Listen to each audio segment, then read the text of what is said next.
ಸ್ವಾತಂತ್ರ್ಯ ದಿನಾಚರಣೆ ಹಿನ್ನೆಲೆ ಬಾಗಲಕೋಟೆಯ ನವನಗರದಲ್ಲಿ ವೈಷ್ಣೋದೇವಿ ಕ್ರಿಯೇಷನ್ಸ್ ವತಿಯಿಂದ ಮಧ್ಯರಾತ್ರಿ 12 ಗಂಟೆಗೆ ಧ್ವಜಾರೋಹಣ ನೆರವೇರಿಸಲಾಯಿತು. ಅಂಗಚೈತನ್ಯರ ಮುಖಂಡರು ಹಾಗೂ ನಿರ್ಮಾಪಕರಾದ ಘನಶ್ಯಾಮ ಭಾಂಡೆಗೆ ಅವರ ನೇತೃತ್ವದಲ್ಲಿ ನಡೆಯುವ ಧ್ವಜಾರೋಹಣ ಸಮಾರಂಭ ಅದ್ದೂರಿಯಾಗಿ ಚಾಲನೆ ನೀಡಲಾಯಿತು. ಪ್ರತಿ ವರ್ಷ ಸ್ವಾತಂತ್ರ್ಯ ದಿನಾಚರಣೆ ಅಂಗವಾಗಿ ಕಳೆದ 30 ವರ್ಷಗಳಿಂದ ಮಧ್ಯರಾತ್ರಿ ಧ್ವಜಾರೋಹಣ ಮಾಡುತ್ತಾ ಬಂದಿದ್ದಾರೆ. ಚಿತ್ರ ನಟ ಸುಚೇಂದ್ರ ಪ್ರಸಾದ ಅವರಿಂದ ಧ್ವಜಾರೋಹಣ ನೆರವೇರಿತು. ಪತ್ರಕರ್ತೆ ಭಾವನಾ ಬೆಳಗೆರೆ, ಸ್ಥಳೀಯ ಶಾಸಕರಾದ ಉಮೇಶ ಮೇಟಿ, ಪಟ್ಟಣ ಅಭಿವೃದ್ಧಿ ಪ್ರಾಧಿಕಾರ ಅಧ್ಯಕ್ಷರಾದ ಪ್ರಕಾಶ ತಪಶೆಟ್ಟಿ, ಕೆರೂರಿನ ಚರಂತಿಮಠ ಸ್ವಾಮೀಜಿಗಳು ಸೇರಿದಂತೆ ಇತರ ಮುಖಂಡರು ಭಾಗಿಯಾಗಿ ಸ್ವಾತಂತ್ರ್ಯ ದಿನಾಚರಣೆ ಹಾಗೂ ಕಾರ್ಯಕ್ರಮ ಆಯೋಜನೆ ಮಾಡಿರುವ ಘನಶ್ಯಾಮ ಭಾಂಡೆಗೆ ಅವರ ಕಾರ್ಯವೈಖರಿ ಬಗ್ಗೆ ಶ್ಲಾಘನೀಯ ವ್ಯಕ್ತಪಡಿಸಿದರು.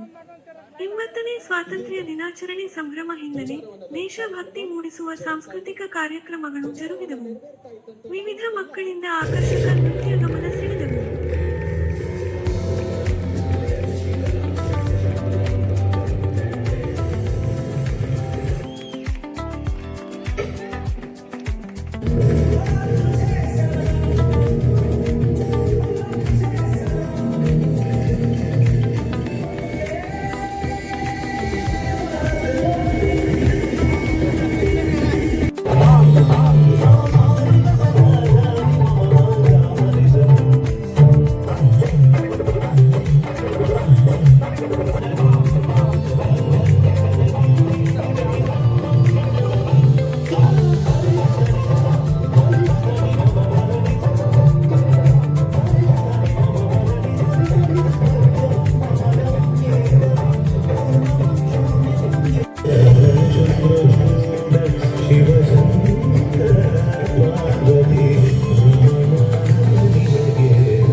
ಪ್ರದರ್ಶಿಸಲು D9 ಡ್ಯಾನ್ಸ್ ಸ್ಟುಡಿಯೋದವರನ್ನ ಜೋರಾದ ಚಪ್ಪಾಳೆ ಮೂಲಕ ಸ್ವಾಗತಿಸೋಣ.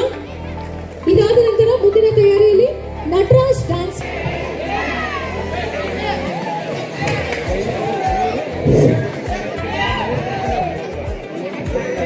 ದೇಶದ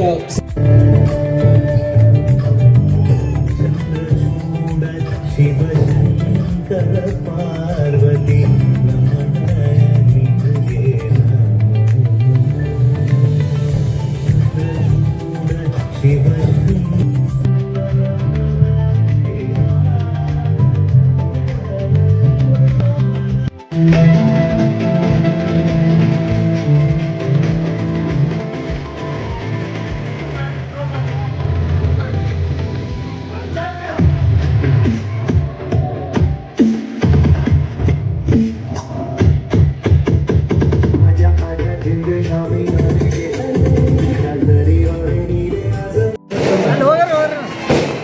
ನಮ್ಮ ಭಾರತಕ್ಕೆ ಮಧ್ಯರಾತ್ರಿ 12 ಗಂಟೆಗೆ ಸ್ವತಂತ್ರ ಸಿಕ್ಕಂಥ ದಿನ 80 ವರ್ಷಗಳು ಪೂರೈಸಿವೆ. ಭಾರತದ ಬಹಳಷ್ಟು ಜೀವವನ್ನು ತ್ಯಾಗವನ್ನು ಮಾಡಿ ಭಾರತಕ್ಕೆ ಸ್ವತಂತ್ರವನ್ನು ತಂದು ಕೊಟ್ಟಿದ್ದಾರೆ. ಬಹಳಷ್ಟು ಹೆಮ್ಮೆ ಪಡುವಂಥ ದೇಶ ಭಾರತದಲ್ಲಿರುವಂಥ ಬಾಗಲಕೋಟೆ ಕೂಡ ಬಹಳಷ್ಟು ಹೆಮ್ಮೆ ಪಡಬೇಕು. ಯಾಕೆ ಅಂತಂದರೆ ಭಾರತದಲ್ಲಿರುವಂಥ ಮುಧೋಳದಲ್ಲಿರುವಂಥ ಒಂದು ಸಣ್ಣ ಗ್ರಾಮವಾಗಿರುವಂಥ ಹಲಗಲಿ ಬೇಡರು ಕೂಡ ಬಹಳಷ್ಟು ಸ್ವತಂತ್ರಕ್ಕಾಗಿ ಹೋರಾಡಬಹುದು. ಕಿತ್ತೂರಾಣಿ ಚೆನ್ನಮ್ಮನವರಾಗಿರಬಹುದು, ಅನೇಕ ಮಂದಿ ಮಾತರಂ ವಂದೇ ಮಾತರಂ ಸುಜಲಾಂ ಸುಫಲಾಂ ಮಲಯಜ ಶೀತಲಾಂ ಸಸ್ಯಶ್ಯಾಮಲಾಂ ಮಾತರಂ ವಂದೇ ಮಾತರಂ.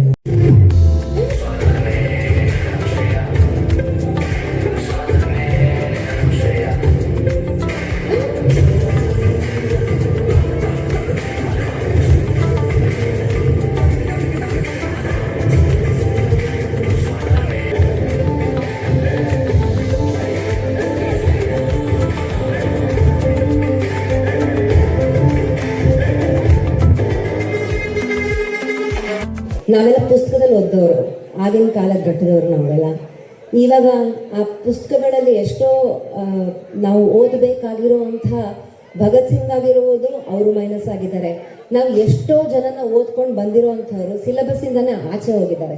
ಸೊ ಭಾರತ ಎಲ್ಲಿಗೆ ಹೋಗ್ತಿದೆ ಅನ್ನೋದನ್ನ ನಾವು ಒಂದು ಸತಿ ತಿರುಗಿ ನೋಡಲೇಬೇಕಾಗತ್ತೆ.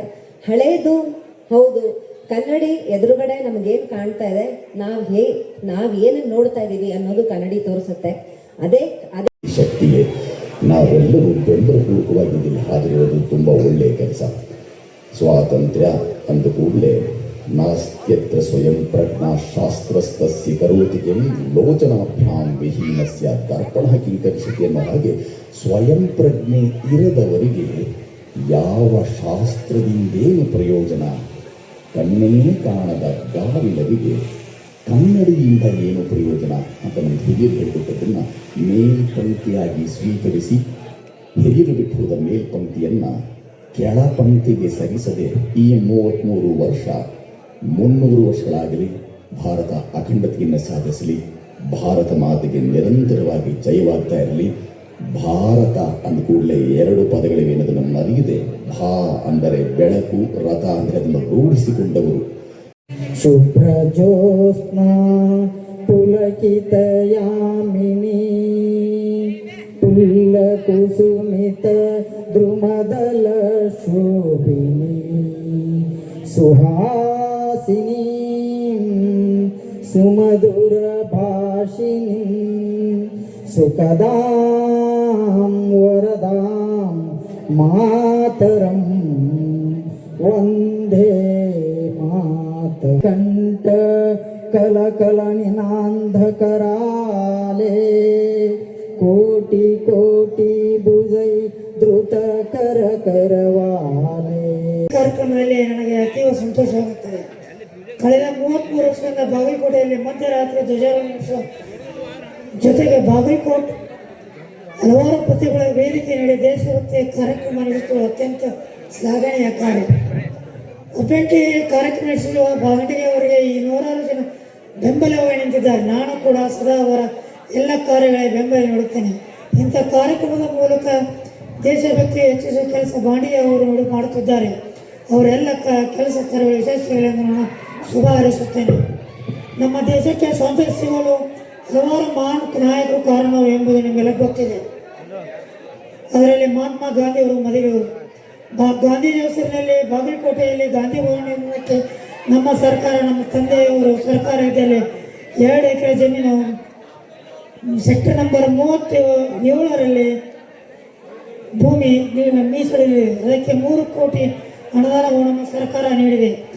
ಈ ಕಾರ್ಯಕ್ರಮವನ್ನು ಶೀಘ್ರವೇ ಕೈಗೊಳ್ಳುತ್ತೇವೆ ಎಂದು ನಿಮಗಲ್ಲಿ ತಿಳಿಯಬಯಸುತ್ತೇನೆ. ದೇಶಭಕ್ತಿ ಅನ್ನುವುದು ಒಂದಿನಕ್ಕೆ ಸೀಮಿತ ಆಗಬಾರದು. ಇಂಥ ದೇಶಭಕ್ತಿಯ ಕಾರ್ಯಕ್ರಮವನ್ನು ನಿರಂತರವಾಗಿ ನೀಡಲಿ. ಅದಕ್ಕೆ ನಿಮ್ಮೆಲ್ಲರ ಸಹಕಾರ ನಿರಂತರವಾಗಿ ಇರುತ್ತದೆ ಎಂದು ಹೇಳುತ್ತಾ ನನ್ನ ಮಾತನ್ನು ಮುಗಿಸ್ತೇನೆ. ಜೈ ಹಿಂದ್, ಜೈ ಕರ್ನಾಟಕ. ನಮಸ್ಕಾರ. ಹೆಮ್ಮೆ ಪಡುವ ದಿವಸ. ಹಾಗೂ ಯಾಕೆ ಹೆಮ್ಮೆ ಪಡುವಪ್ಪ ಅಂತಂದ್ರೆ, ನಮ್ಮ ಘನಶ್ಯಾಮ್ ಬಾಂಡಿಗೆ ಅವರು ಇಂಥ ಒಂದು ಅದ್ಭುತವಾದಂಥ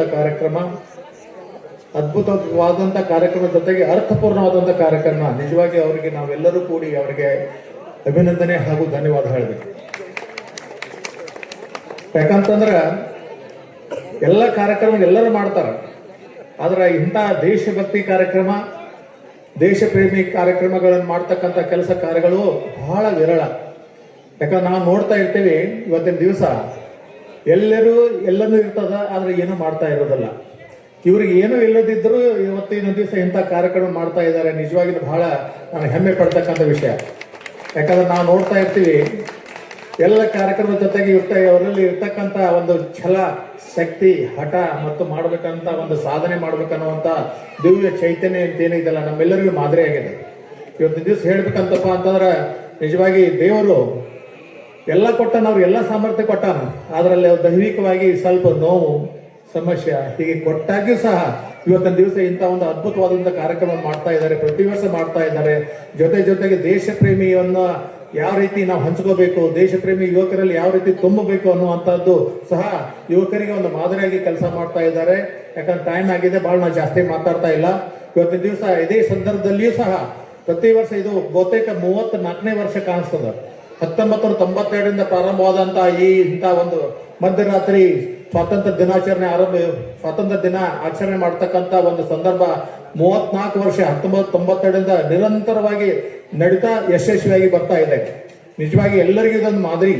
ಯಾಕಂದ್ರೆ ಎಲ್ಲರೂ ಬೆಳಿಗ್ಗೆ 8, 9 ನಮಗೆ ಅನುಕೂಲವಾದ ಪ್ರಕಾರ ನಾವು ಸ್ವಾತಂತ್ರ್ಯ ದಿನಾಚರಣೆ ಮಾಡಿ ಧ್ವಜವಂದನೆ ಮಾಡ್ತಾ ಇರ್ತೀವಿ. ಆದ್ರೆ ನಿಜವಾಗಿ ಅರ್ಥಪೂರ್ಣವಾಗಿ ಇರ್ತಕ್ಕಂಥ ಸ್ವಾತಂತ್ರ್ಯ ದಿನಾಚರಣೆ ಆರಂಭಿಸಿದ್ದು ಮತ್ತು ಯಶಸ್ವಿಗೊಳಿಸಿದ್ದಪ್ಪ ಅಂದ್ರೆ ನಮಗೆ ಘನಶ್ಯಾಮ್ ಬಾಂಡ್ಗೆ ಅವರು. ಅದಕ್ಕಾಗಿ ನಾವೆಲ್ಲರೂ ಅವರಿಗೆ ಅಭಿನಂದನೆ ಸಲ್ಲಿಸಬೇಕು.